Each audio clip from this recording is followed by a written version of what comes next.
Alright, so the Redgear Blaze 3 semi-mechanical keyboard. Alright, so before we even dive straight into the review, let me just leave you a short note of what the semi-mechanical keyboard really is. Because I'm assuming if you're watching this video that you know about mechanical and membrane keyboards. Membrane are those that feel like mushed peas, and the mechanical ones are the ones that feel a little bit better, and gamers usually like them, typists usually like them, everyone likes them.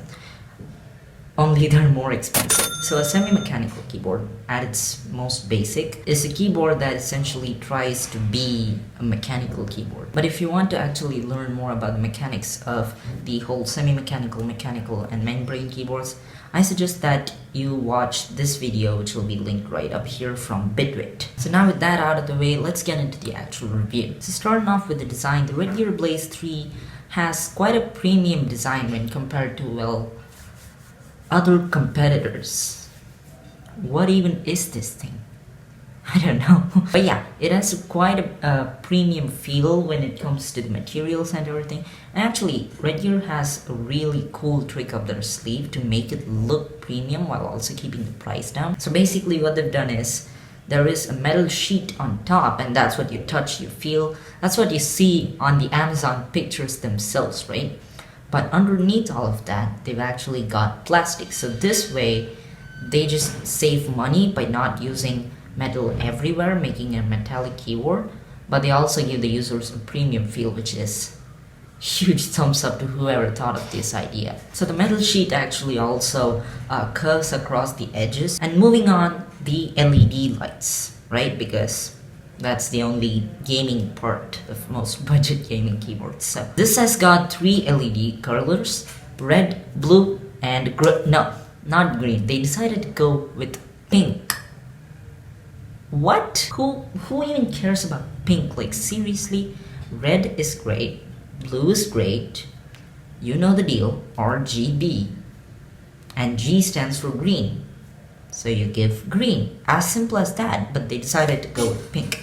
That's just a pet peeve of me personally, but I'd say the colors actually display quite well and they're bright enough, and you actually also can press the FN plus page down or page up to actually toggle brightness or even toggle them off if you want to. And then you can hit the scroll lock key 3 or 4 times to shift between the colors or have no color at all.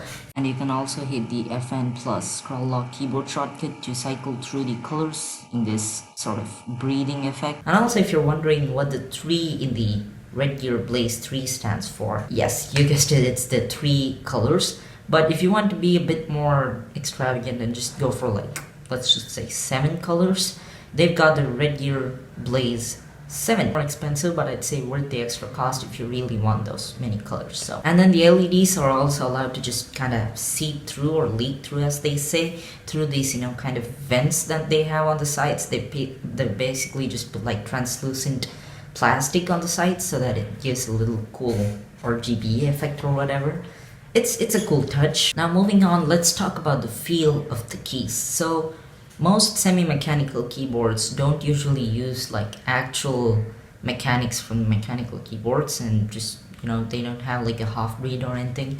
They just literally place the keys a little bit taller so that it feels like there's more travel. Exactly what they've done with the Redgear Blaze 3 keyboard as well. So the keys are actually placed quite tall in this keyboard, and that might be a problem for some, because I noticed while typing for like really long hours, I'm saying like 4 hours or 5 hours, or gaming for that much, you kind of develop a wrist pain, but kind of get used to that. And also, for the debate of whether they actually feel like mechanical keyboards, absolutely not, they don't.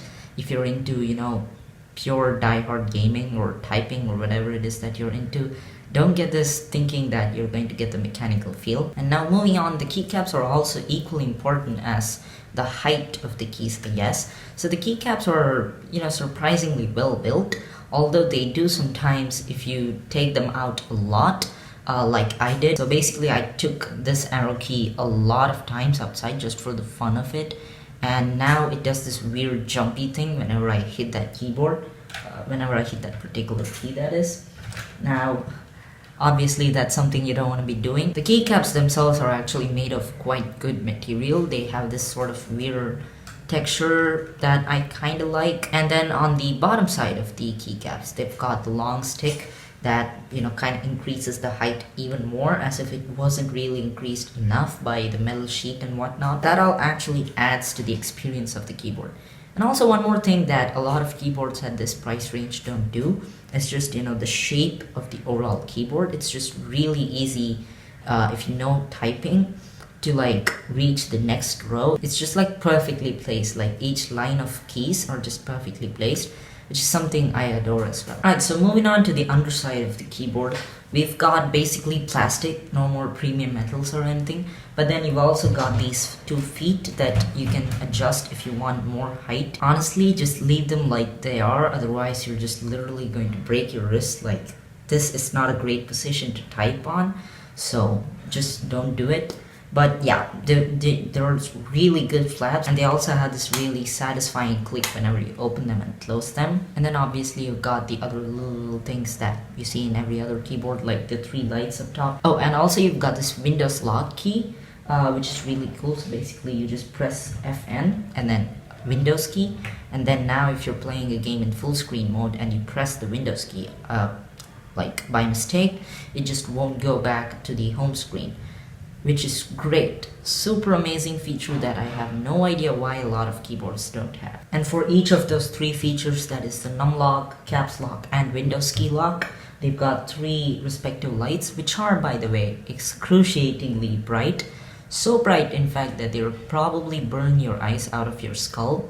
So just try to keep them off. Or maybe you can actually resort to just putting some, you know, translucent black tape on top of it. And then we've obviously also got media controls along the function key lines. So you just press like FN and then press one of those things. But then there's where it gets really weird. You've got one function to open up the music player app, and then one to open up, I think, calculator. Most definitely not needed, but yeah, you've got all of those gaming features.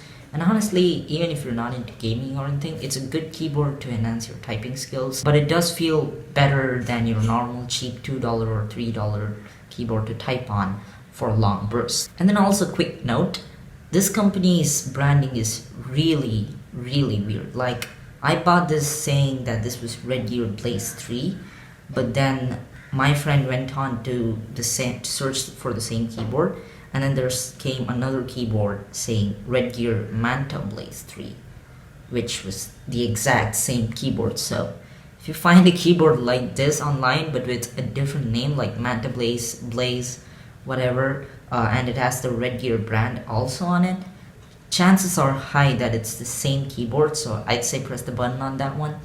Just something, little thing that I thought you should know if you're actually looking into buying this keyboard. But anyways, with that, that's the end of this review. Hit the like button, and also a sub would be sweet. If you enjoyed this video, I'll be posting more videos. But yeah, I'll see you guys in the next one.